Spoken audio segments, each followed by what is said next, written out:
Welcome to ICC Region 1 Radio, your essential source for everything building and fire safety.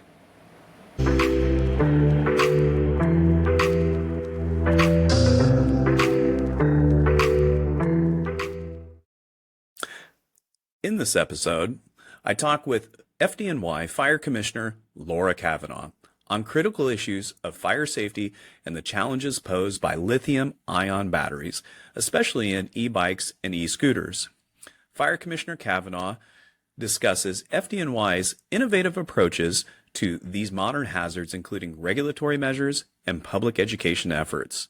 She highlights the importance of collaboration and advocacy in addressing safety risks, emphasizing FDNY's role in influencing policy and aiding fire departments nationwide in lithium-ion battery responses.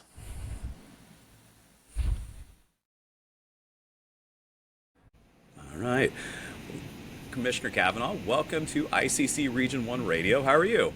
I'm good. How are you? I'm not too bad. Just enjoying some warmer weather. I think that we were just discussing in California versus the great state or the great city of New York City. So it is a little chilly here, and it snowed this week. So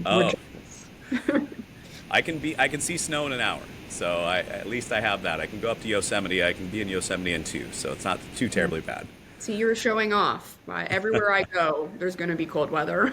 So. Well, okay. If you ever make your way to California, we do have, I'm also part of our California Fire Prevention Officers Association, so we have an annual conference. That annual conference is in beautiful Santa Barbara every year, well, at least right now. It's in Santa Barbara the first week of, or is it the second week of March? It's early March, I'll say that, for a full week. So if you ever want to make it out and experience the California coastline and see beautiful Santa Barbara, it's definitely a good conference. Okay. We will pass it along. Someone will come out. Probably not. Someone will come enjoy that weather with you. Yeah.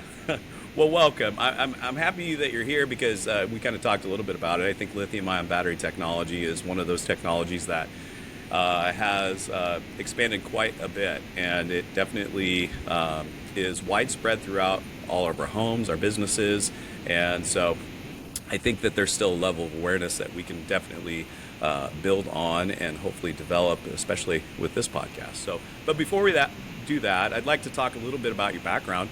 You've had quite the journey across your career, working in campaigns and elections, and now to advocating for public safety, and now leading FDNY, the largest fire department in the country. Can you talk a little bit about your background and those experiences that really have shaped your career, especially as it relates to public safety? Yeah, I mean, I think I maybe have had a little bit of an unusual career, and certainly this wasn't ever in the plan. It's a very beautiful sort of accident that I end up getting to work for the greatest fire department in the world. But I would say that I don't find that my career is actually sort of as unusual as maybe people think from the outside. There is a couple of themes, and I would say, one is that I did always want to do public service in some way, shape, or form. And so I always sought jobs where I thought we were trying to get something good or important across a finish line, trying to work for a good cause, including when the opportunity to come here many years ago, not in this role, but to come to the fire department in a different role came up. A lot of people I knew said, that's so strange. How did you know to go to the FDNY when you don't come from that world? And I said, I knew the FDNY and what they did. That was not only enough, but that's sort of, I think, how you should choose jobs, rather than the role, the place. Right. So for me, it was actually sort of, maybe you could just say a gut instinct to keep saying yes. If you could do good work, if you could do public work, if you could work for a good organization. And so, it wasn't a plan, but I kept saying yes every time something felt right. And it so far has not led me astray. So, I think that'd be my thought or advice to anyone, or, how did I get here is, Right. being focused on public work. Both of my parents are, union members and sort of strong union folks. As I'd mentioned to you before the podcast, my mom was from Flint, which is a very formative experience, seeing kind of blue collar workforce really be affected by the loss of union jobs. So it was always sort of a natural thing for me to lean into both public work and that idea of public jobs and unionized jobs and the good they do for the public, but also how you have to actually support that workforce. It's not just been that those jobs exist anymore.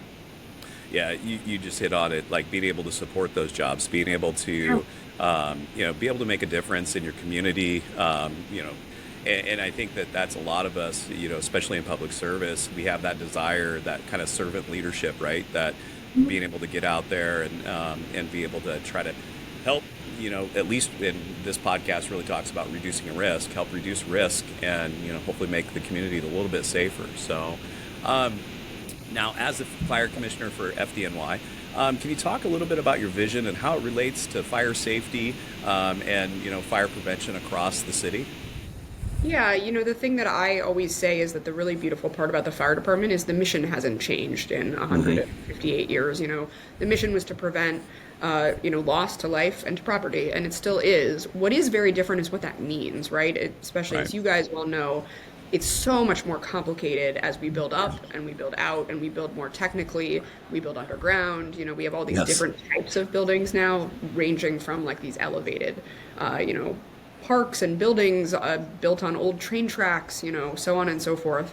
So it really becomes to me a question of what technology, what training, what equipment, and what support do we need to fulfill that same mission? And Right. you spoke to servant leadership. I very much believe in that. And my question, as long as I've been here, is always like, how could someone like me help first responders? And I think that should Hmm. sort of be everyone's question. Wherever you are in the organization, there's always a way you can add to it.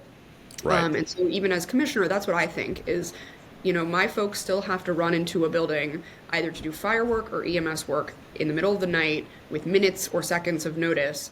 The Hmm. question is, what can I give them to make that any easier or any safer? It's always going to be hard and it's always going to be dangerous, but there's certainly the question of what can we do, whether that's the code of the building they're operating in, or the thing that we're purchasing for them, or how we educate the citizen that they're going to meet. And so Yeah. I try to come at it from that circle sort of around the first responder. Yeah, you just kind of hit on like what, and I know that this is an International Code Council Region 1 podcast, but I'm going to hit on a theme of NFPA in the sense that it's really an ecosystem, and that ecosystem not only is just one person, but it's like a lot of cogs or gears in an overall machine to be able to make it work and be able to hopefully make things a little bit safer. You mentioned having everybody in this organization think about risk and hopefully be able to reduce that risk and being able to give them the tools to be able to do so. And that's you are unique in the sense that people build up in New York City. I happen to have a lot of land mass around me, so they build out. We are quite the logistics location, but different risk, but it's still risk. And like you mentioned, building on top of train tracks and or building over train tracks and the risk that presents as well. So there's all unique challenges, especially in many of our careers. But how do we do that to be able to mitigate it? Yeah, So. and I think especially what you see, and I know we're going to talk about e-bikes, so this is some ways a good segue, is that a lot of the new technology that even has kept us safe at moments also presents unanticipated dangers, and I think that's Yeah. part of a role of someone like me is to try to think about or see those things in the future as we're right now having to Right. use them, right? And Yeah. one example that isn't e-bikes would be like PFAS in bunker gear, right? Yep. So, PFAS keeps so many things from catching Hmm. fire, but it also Yep. causes cancer in both firefighters and citizens. And so that, like so many other things, I think we have to constantly stay on top of technology and both its Yeah. benefits and its potential public safety downsides. Yeah, it's in code development we always talk about being able to balance the economic impacts versus the fire safety or the safety impacts, and we do the best that we can. I mean, we understand that there may be we could sprinkler every building, that would definitely improve the level of fire safety, but at what cost and really truly what is the risk? And we definitely take a look at that and try to evaluate that risk. And as we talk a little bit more about e-bikes and e-scooters, really New York City has been kind of pioneering the aspect of micromobility. And I think for me, I think a lot of us, when we think about lithium-ion batteries, we think of everything. But I think there is a kind of a delineation or a difference between micromobility and the battery energy storage systems to our electric vehicles. They all have different characteristics, but Can you talk a little bit about micromobility and how FDNY or how micromobility and those types of devices are really impacting FDNY and really the citizens of New York? I know that, as we mentioned, you guys are the pioneers of a lot of different things that are going on, and you've implemented a lot of regulations over the course of the last several years working with UL and some of our federal partners within the city. But can you talk a little bit about that? Yeah, I think you make a really good point, which is sometimes this is a hard topic to talk about because we sort of merge lithium-ion Yeah. batteries and Yep. micromobility devices. And I think it's an important thing to point out, like, why are the bikes the issue when so Right. many other things have these batteries in them? And what I would actually say is other things might be an issue. To me, the bikes are like a canary in a coal mine, right? They are the Right. early warning system of the Yep. dangers that some of these batteries might present to us that I think we can get ahead of. It doesn't mean Hmm. we can't use the technology. It means we have to develop it safely. So to try to answer the question of like, why are the bikes so dangerous? I Hmm. think a couple of things are important to think about. One, there's just sheer size, right? So you have a lithium-ion battery in your phone. It is 1/100th the size of your Hmm. average e-bike or e-mobility battery. I think that's an important thing just to look at them. So which like even if it is well made, if it fails, that it creates a volume of fire that is just too much for your average structure, your average citizen, even in perfect circumstances, like you say, sprinklered, smoke alarms working. So the size matters a lot, and I think that was Hmm. not has not in some of the regulation been considered along the way. And that, Hmm. like I said, gives us some good things to watch out for when it comes to cars and Right. electronic or energy storage systems. And then I think also is like the use. Again, with the bikes, really what made it the tip of the spear in New York, you had this sort of perfect storm that created an underground economy. You had Hmm. COVID, delivery was in demand, people don't drive as much in New York, we're very dense, and the app companies created this market, and these bikes came flooding in from overseas, unregulated, and Hmm. suddenly they start catching fire, right? So that's why it became an issue in New York. But why does it continue to be an issue? It's really about the use of the bikes, and really they weren't made or aren't being made for what they're being used for. I'd say Right. they're effectively industrial equipment at this point. They are being Hmm. ridden 20 hours a day, being charged hundreds of times over potholes, snow. I mean, imagine the landscape in New York if you're a delivery worker, right? It's Right. quite brutal. And that's not what these bikes were made for. They were originally intended to be kind of commuter bikes or even kids' toys. And so what we're seeing a lot of is in addition to just absolutely meeting regulatory standards, we also Hmm. need to think about how those standards change depending on how the bike is used. So a lot of what we've talked to UL about is, you need to make sure that the battery is fully encased, and Yeah. it can't just easily be dented by going over a pothole, right? That Right. if it's dented or damaged, which is just going to be a high probability, it actually gives you a warning sign. It lets you know that the battery has become unstable. It shuts off when you charge it more than a certain number of Hmm. hours or for a length of time. All those things matter as much as standards as the Right. actual construction of the original battery itself. Because if you get a great battery, but you damage it and you tamper it and you open it and you overcharge Hmm. it, it becomes as dangerous as the battery that's being shipped here without Right. UL regulation. And I think that's unique to e-bikes and e-mobility devices right now, but it's possible that any consumer product could fall into that if it just suddenly overnight became popular and became used in a way that it wasn't intended for. Yeah, and I think that you hit on an area that I don't think that really gets picked up a lot, in the sense that the way that these bikes or these micromobility devices are used is not necessarily the way that they're probably intended to initially. The industrial aspect of it, driving these things 20 hours a day, and the wear and tear that typically will go with these, and when they fail dramatically. And it's one of those things that having that battery fully encased is definitely going to provide a higher level of protection. I know that people definitely use their passenger vehicles, but those passenger vehicles typically have a higher level of safety when compared to some of these micromobility devices, and so that industrial use is definitely one of those areas that is a challenge. Can you talk a bit about some of the different regulations that you or that the city has implemented to address some of those challenges and some of those concerns? Yeah, so we passed regulation banning non-UL certified e-mobility devices. So, we were, I think, the first city to pass that, certainly the first major city to pass that I know of. And, it has made a difference, but what I will say is it's not enough, and that's not on the city. The reason we've gone to DC to ask for that same legislation on a federal level is like so many things that are tempting, drugs, other forms of illegal activity, the bikes come in anyways, right? People need them and they buy them outside of the city, which unfortunately is not only too easy, but it's obviously you can also buy things online now. So that legislation is really important, but it won't work unless, to use your term, a whole ecosystem of banning these from coming into the country, and also, frankly, getting rid of the ones that got here before the legislation was passed, which you see a lot of that in the resale market.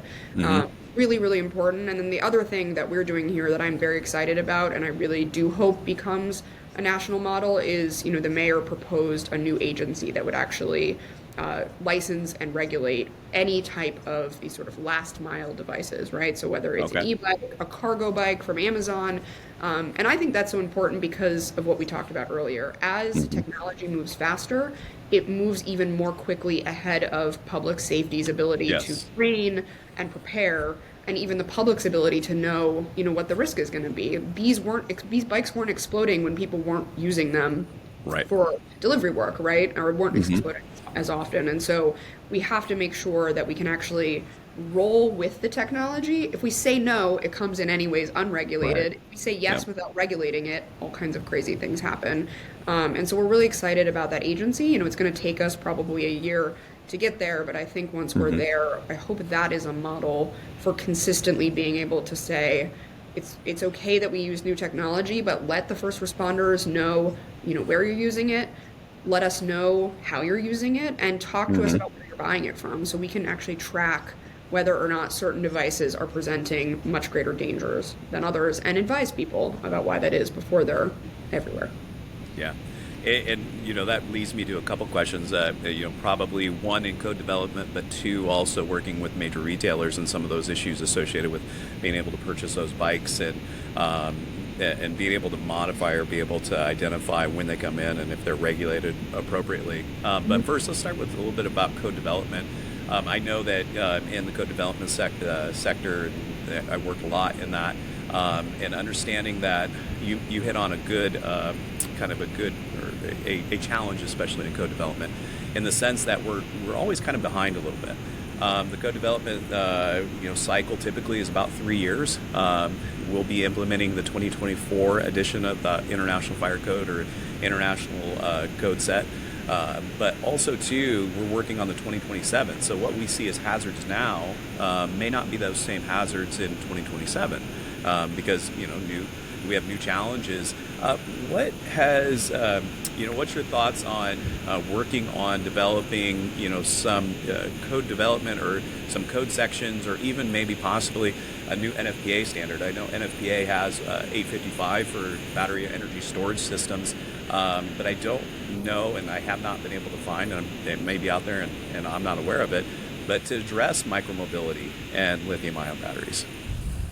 Yeah, I mean, absolutely think we should be, and implore us to. I think what you said, though, is right, which is, and this is not the fault of code. Code is not meant to be rapidly developed, right? And it does take a while. And certainly in any municipality like ours, it's not just the development of the code. There's a whole process for approving that code here in the city. It does not happen quickly. And so, that is very good for certain long-term safety issues. It is very hard when something pops up like this, right? Where even a few years ago, if you were looking at e-mobility devices, you would not have found the evidence to make a code change, People weren't using them, and so there wasn't data to show that they caught fire at a rapid rate. So I think we absolutely need to. I do think that there has to be other ways, and there's a couple of things that I sort of implore people to think about. One is just to say that we constantly need to lean on the partnerships that we can have, especially in the scientific community. And we certainly have, and one big element of this that I will say that will go into code development is we've really leaned on our scientific partners to tell us, what are all the battery types? What sort of dangers do they present? Can you look at them now? And can you start to help us understand what is the scale, right? So if I have one e-bike or I have 17 energy storage systems. What can you actually model for me of what that Hmm. means if it fails and what it looks like? And DHS has been very good. The Department of Homeland Security has been very good with us on that. But I think we need to do more of that as more and more of the dangers we face are technological. They're Hmm. not just structural fires or structural fires caused by really complex Right. pieces of equipment or technology or Hmm. battery development. So I think that's one thing. And I think the other is honestly just asking the private sector also to not wait for code development. So that's one of the Right. things that I've implored to the online retailers that you mentioned is that even if there isn't a federal law passed, that they should Hmm. not sell some of these devices because in some cases there's just an unknown. We Right. may not know whether that device is safe. We may not know whether or not the resident receiving it is educated to use it safely. And so Right. really been trying to lean on them to say, please work with us, have this be an ongoing conversation around public safety. And I think that's something, initially they've just said, we'll enforce the laws. And I think they've come around, but I think that's a conversation that public safety really has to continue to implore Right. any private company that is dabbling in sort of emerging technology that we Hmm. can't just wait for laws to be passed. Laws get passed not only over years, but usually after something terrible happens, right? Yeah. Is to try to partner with their local Yep. public safety agencies to just say, like, what can they do with the money and the power and the platform that they have? Yeah, absolutely.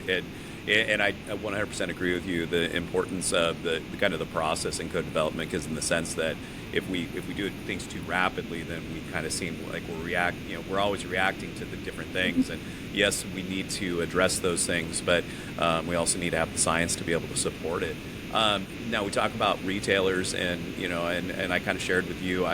We've always heard that, and I know that I've heard from individuals that, well, I bought it from Amazon, I bought it from Target, I bought it from Walmart. It's got to be safe, right? And so you hit on the aspect of public education and working with those retailers. Can you talk a bit about the public education campaign that FDNY engages in to be able to share that information to not only the major retailers, but also the community? Yeah, I think that's such an important point, that most of us, I think, feel like if we buy something from a known entity, that entity must do the legwork to make sure things are safe. And that's just not true. I just implore people to just Hmm. realize that. And especially when we're talking about online marketplaces, a lot of them are effectively middlemen for other sellers, right? So they're not Right. producing the product that they sell. And I think it's really important we know that as consumers, that we really need to make sure we're educated on what we're bringing into our homes. Hmm. What we always ask people as a fire department is to make sure something is UL certified, Right. as to look for that little UL sticker, although I think it's Yep. worth mentioning that we have found cases of people selling fake UL stickers. Yes. And that's particularly tricky for that reason because, how much can we ask a consumer to Right. inspect on a device they buy, right? And that's where we Right. go into the retailers where we have also gone to them and said, we know you're allowed to sell this, but we do implore you to be a partner with us and try to, cut off either third-party sellers who, have a track record of creating like fake or unsafe devices, or even when we say we think something, shouldn't be sold, that we ask them to consider not selling it, even if Hmm. even if they're waiting for a local law or a federal law to take effect. So I think Right. we have to come at it from both sides. I would say in New York, what gives me hope is we have done so many public education campaigns. Unfortunately, we've had so many of these fires. We show the Hmm. videos afterwards. We Yep. show what they can do. I hear now constantly there's been a huge shift. I'm always trying to ask people in every part of my life, especially when I'm not fire commissioner and they don't know why I'm asking, like, have you heard about this? Right. And I'm finding that almost overwhelmingly in the city, people say yes now. So it means we've gotten through here, but that's taken a lot. There's been a lot of bad fires here. Hmm. We were the first ones to really see this. We need that to really be happening, I think, in the rest of the country. So that's certainly our goal. UL is working with us on that. They launched a really great public education campaign Hmm. nationwide. And then when we were in Congress, meeting with the Congress members on legislation, we told each of them how many lithium-ion batteries fires had happened in their district. And it was true, whether they were urban or rural, red state, blue state, they all had Yep. these fires. And I think that helped. It starts to reinforce the point that this isn't just a New York City issue. But Right. I think, here we've gotten pretty far on the public education, but need to do more. But I also think we need to push that nationwide. Yeah, you hit on a couple of important aspects, and you asking people about it outside of your role as the fire commissioner, and it's all about perspective. And I typically if talked to a lot of people about different things, especially fire code violations, and you identify one and you talk to them about it, and they're like, I've walked past that thing 100 times and never considered that to be a risk. And Yeah. so it's about trying to be able to shape that mindset and be able to kind of lead to more fire safe behaviors if we can at all possible. Um, but also, too, another thing that you mentioned was statistics in the sense of being able to identify where these fires are occurring and how they're occurring. And I watched the Committee on Homeland Security testimony yesterday, and I know Chief Flynn from FDNY was there talking a bit about that. But also the statistics with Dr. Lori Merrill. She was mentioning the importance of a new cloud-based system to be able to better track these, Yeah. these types of fires. How does FDNY, track these maybe a little bit differently outside? Do you track anything outside of like NFIRS, or how do you track it so that way you can make sure that you have good statistics and data to be able to back up what's happening? Yeah, I really have to give all the credit to our fire marshals and Chief Flynn and our Bureau of Fire Prevention. They're the ones who got on this early. They noticed this trend. And exactly as you pointed out, in NFIRS and in almost all municipal fire departments, these are under the umbrella of electrical fires. And Mm-hmm. so a lot of people were not seeing or identifying that the lithium ion was rising as a risk because electrical fires, unfortunately, are a common, cause of fires. And Right. so, our fire marshals began to track that separately. And they did that as soon as they saw these unusual fires occurring, where they said, we're not talking about an extension cord anymore. We're talking about a large volume of fire. We're talking about quick moving fire. There's something different happening here. And they Mm-hmm. started tracking them. And I think that's actually why we've been so powerful in getting the message out, not just here, but when we go to Congress, we can say, we had 0 of these 3 years ago, right? And now they're the Right. leading cause of fire deaths. We have been working with Lori Moore Merrill, the U.S. Fire Administrator, to try to help that to happen nationwide. And that's what she mentioned about going to the cloud-based. And I think, again, as we keep saying, all of these things to me are a model for future technology. So it's not like we need to add e-bikes and then we're done. We need to Mm-hmm. make our nationwide fire data something that can be more adaptable, Right. because new technology is going to continue to do things like this, where it suddenly Yep. changes the landscape. We already actually know nationally that even as fires are going down, fire deaths are going up because what burns is burning hotter and faster. Yeah. And those are the things that we as a fire service need to stay on top of. So, we are lucky enough to be large, right? We have an Right. incredible group of fire marshals. We've met with other cities where that's one person's job, or Right. it's one Yep. half of one person's job. And so I think we're Right. trying to be the ones, leading the charge, because we do realize that we have resources a lot of other fire departments just don't have. Yeah, anywhere from career to volunteer fire departments, and Yeah. like you said, in major cities to rural locations, being able to track this and be able to be adaptable, have a way that you can capture these, so that way they don't get lumped into one general category, electrical, which a lot of fires do, start because of electrical malfunctions, but this is definitely more than just that. Um, Now, one piece that I want to kind of hit on too is enforcement. Enforcement, especially in a residential setting. We see a lot of these fires occurring in residential settings, and it's hard. I think even Chief Flynn mentioned this during his testimony in front of the committee yesterday, was we can't necessarily go into people's homes, and we can't regulate those devices in their homes.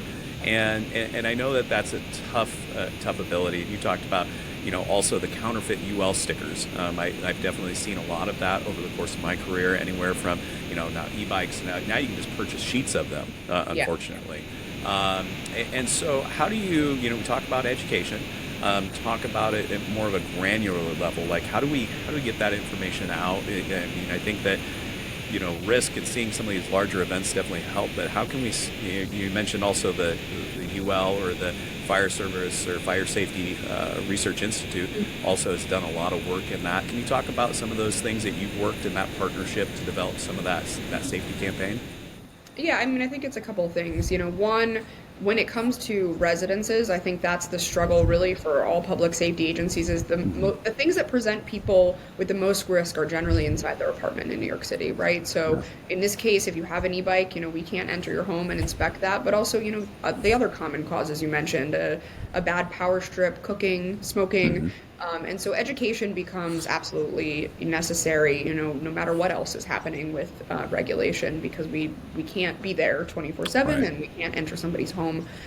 So, I think it's a couple things on the educational side. It's starting, what I'd say on both sides, it's starting sort of like young and broadly with the idea of Hmm. just like consistent fire safety messaging in the same way that stop, drop, and roll is sort of muscle memory Right. for almost everybody. You have to do that with much more complex and constantly occurring potential fire scenarios, Hmm. right? So we do a lot of education in the schools.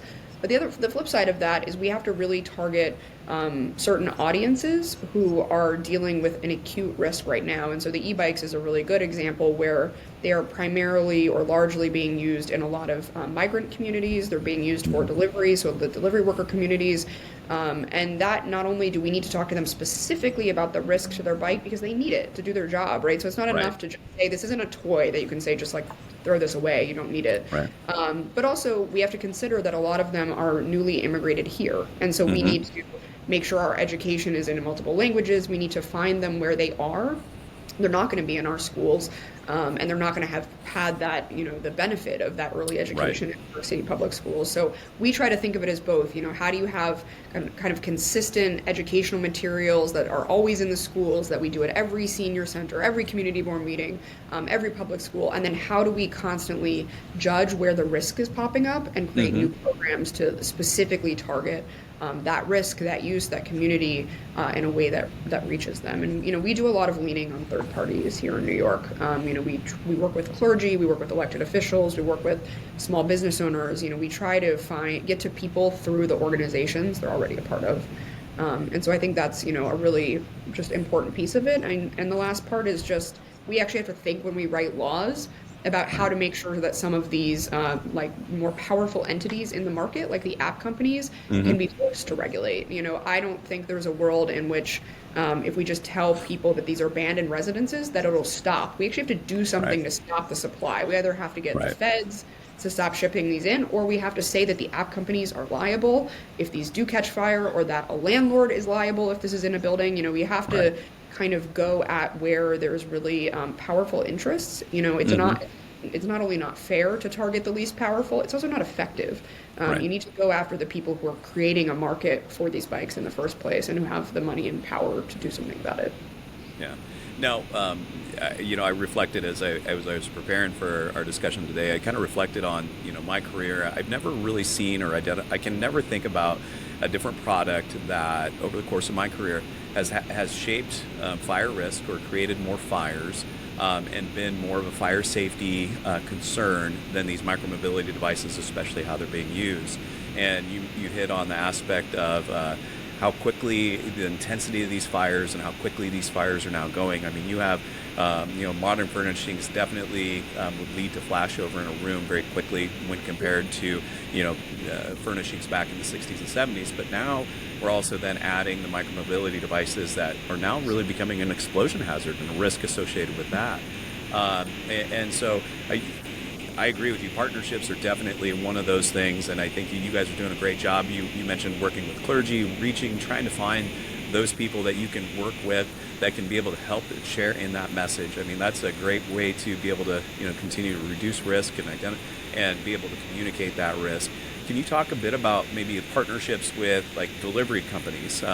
You definitely have here we have DoorDash, but we don't typically see a lot of DoorDashers using bikes. They, typically we're a little bit more spread out. So we have, I think, our biggest risk right now is we get those rental scooters in and around our area. But can you talk a little bit about working with delivery companies, especially with micromobility that utilize micromobility devices? Yeah, I mean, I think in New York City, that is certainly one of the more unique elements here, right? For those non-New Yorkers, like not only do people not drive here, and not only do they get most things delivered, but there's also an expectation of immediate delivery that's Mm. a little bit created by these apps, right? Some of them actually Right. promise delivery in a certain amount of time, or it's free, or it's reduced. So it really incentivizes Yeah. not just everything to be delivered, but everything to be delivered quickly, which I think is very important. That's actually why e-bikes came into the picture, right? They go faster Right. than regular bikes. So I think that's really critical. And I would say, we have probably a pretty there's some tension in the relationship, right? They Hmm. have done some of the things we've asked, and I want to give them credit for that. But I'd also say they haven't done enough. And so that relationship still goes back and forth. Here in New York City, there's a coalition of it's DoorDash, Uber Eats, and Grubhub are the three big app delivery companies.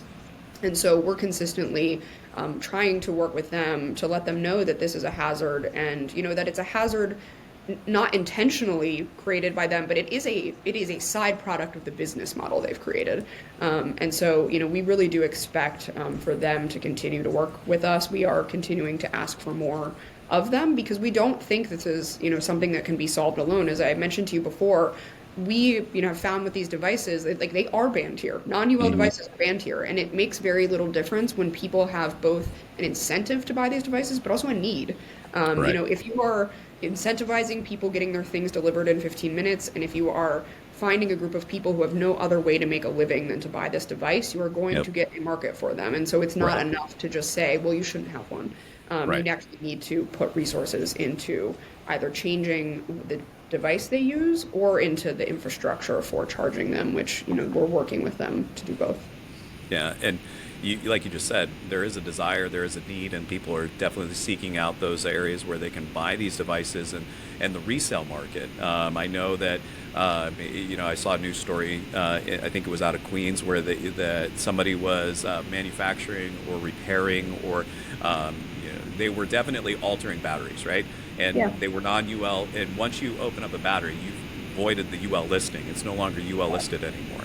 And so, can you talk a little bit about the enforcement strategies that once you hear about locations that may be engaging in this type of activity, how do you monitor it, and then two, how do you enforce it to hopefully help address this issue moving forward?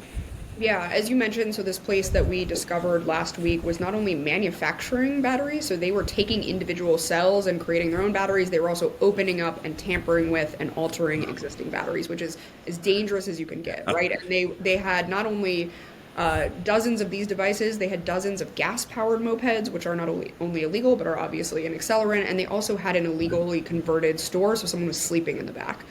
So incredibly dangerous, right? And a scenario where we would send in one of our members to find that person in the back, and this is what they could be trapped in. So like that's why it's Right. so important for us to get ahead of this for that civilian who's sleeping in the back, but also for the member who's going to have to go in there in the middle of the night, not realizing that this is what's happening in that store. So Hmm. we're very on top of it. I would say the good news is we visited every bike store in New York City, and so we do know that we've reduced the number of these. I think the tough news is that we do see these illegal operations like the one last week do still crop up. Right. And it's like I keep saying here, it's because people have an incentive. If there's money Yeah. to be made Yep. and the supply is there and the regulation is not there, people are going to keep doing it. And so we really aggressively stay on top of these. We ask citizens to self-report these locations. We go back and revisit locations that have been known to have issues. And then we consistently canvass neighborhoods and actually look for bike shops cropping up. And what you'll see, you see this all over the country, is traditional bike stores have slowly become e-bike or moped Right. stores. And so a lot of times it's looking at what would normally be a regular bike shop, which is a matter for the fire department, and Right. seeing whether or not over time it's slowly sort of illegally converted itself into an e-bike manufacturing space. Yeah, and that's one of the things that I know that isn't in the current edition of the codes, but being able to, issue an operational fire permit for these locations, so that way you have a mandate to go out and inspect these, so that way you can, continue to monitor to see if there has been any changes. And Yeah. you mentioned the incredible danger of opening up those batteries, and it comes at great risk when you do that. And I'm surprised that nothing happened. I'm actually kind of glad that nothing happened, because that could be a very significant fire. And you mentioned the aspect of it doesn't only just put the citizen in that building at risk, but it also puts the first responders at risk, Yeah. right? Because they're going into some of these locations and they'd be without having information that there's an illegal operation going on in here, they'll have no idea, and it Yeah. could become very hazardous for them. Yeah, and I think that's one thing I just, have to keep explaining over and over when people say, these are a fire danger, but lots of things are a fire danger. the first responders are already going into dangerous environments. How is this different? And I think that nothing speaks volumes more than the videos, which is, you Right. said this earlier in the podcast, these are explosive devices. It's really Yeah. sort of a misnomer to say that they're a fire danger.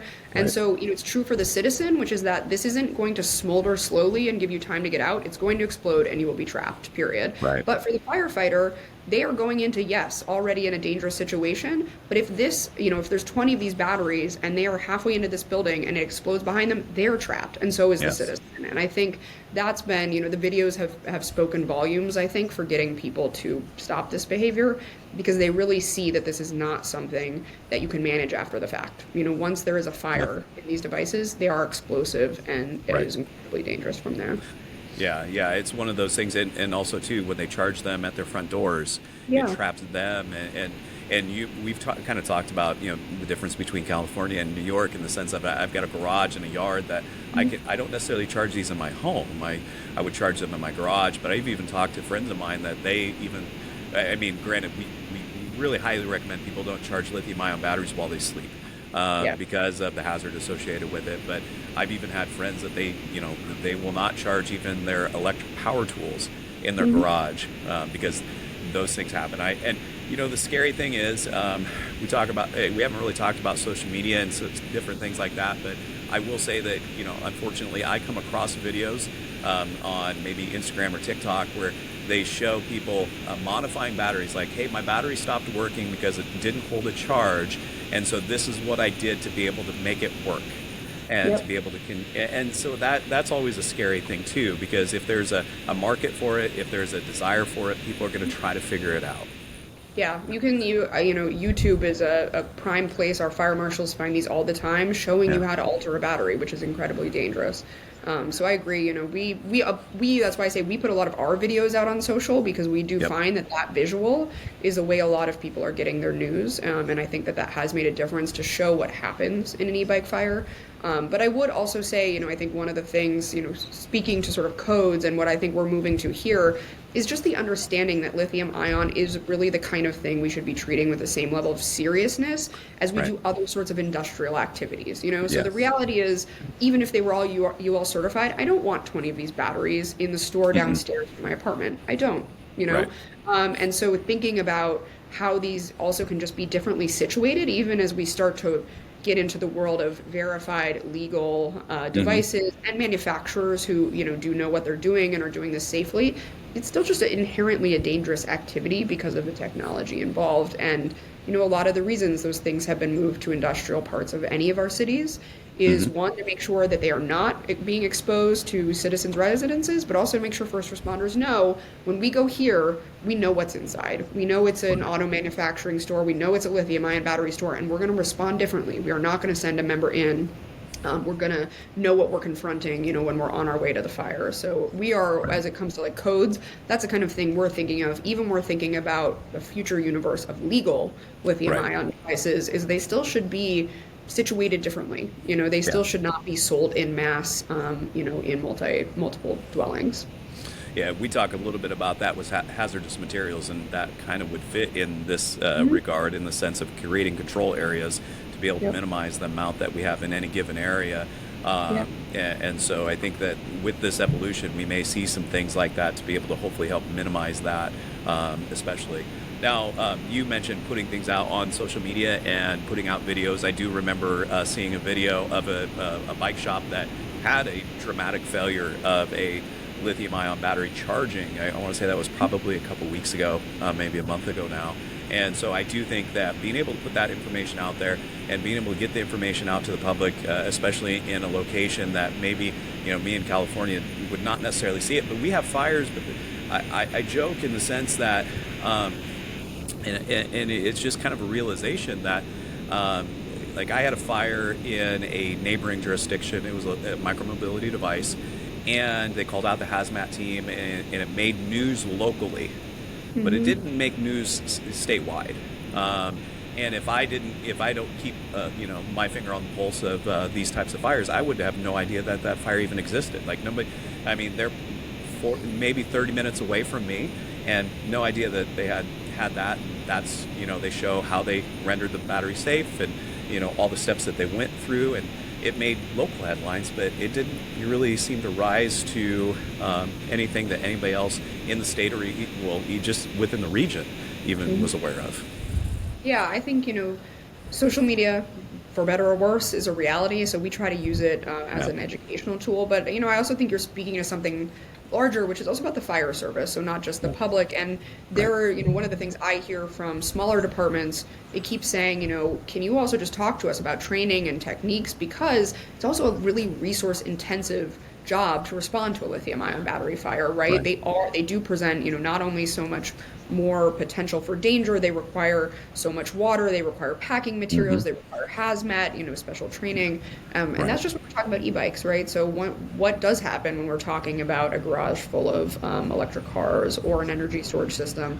So, we try to help, again, we realize that we are the largest fire service, that we have resources that others don't have, but also that people look to us. And so we Mm-hmm. try to use the FDNY name that people recognize and love to get the message out there. Right. But it is our goal to also be of service to the rest of the fire service. So we are working not only, we already do trainings and do them with other departments, but we are working with all of our partners to put together different training scenarios that we can actually invite other departments to around lithium ion. So specifically, we can use what we're learning through all of our resources to help other departments who, either this hasn't quite come to their municipality or they just don't have the resources we have to train on it.